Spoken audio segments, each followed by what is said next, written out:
ਦਾ। और उस तो बाद कुछ लोगों ने सवाल किया जी कि हकीम यासीन साहब सानू मजून बना के दो। मजून का असीं नाम बड़ा सुनिया है कि तुहाडे कोल एक मजून है, वो मजून सानू बना के दो कि उस मजून के की फायदे ने।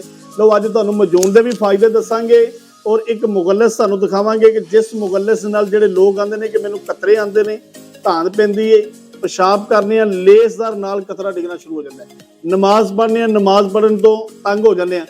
देखो कि मैं हर वीडियो के अंदर कई वीडियो के अंदर ना मैं जानवर भी कट्टे ने, सप कट्टे ने, सांडे कट्टे ने, बिच्छू कट्टे ने, काफ़ी सारिया चीज़ां कट के तुहानू दिखाई ने, लाइव फाइल बना के भी दिखाए ने। जिहड़े लोग पुराने मेरे चैनल का विजिट करते हैं, देखते रहते हैं, उन्होंने पता है कि हकीम यासीन साहब जिहड़े ने बिल्कुल सही और अच्छा काम करते हैं और लाइव ही बना के हर चीज़ दे देंगे।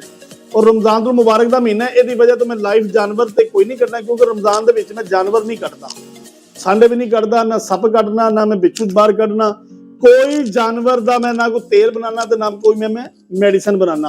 इन्हां दिनों के अंदर जो रमजान तो मुबारक होंदा है, मेरे दो ही काम ने, एक कुश्ता बनाना, एक उस जात की उस चीज़ की दवाई बनाना कि जिहड़ी दवाई बना लगिया बड़े बड़े सन्यासी तक जाते हैं, बड़े बड़े हकीम जिहड़े जवाब दे देंगे, वो कहते हैं कि साडे कोल दवाई बनती नहीं। मैं वो दवाई बनाना जिस तरह कहते हैं कि पारा ना मरे सारा ते गंदक ना देवे तेल।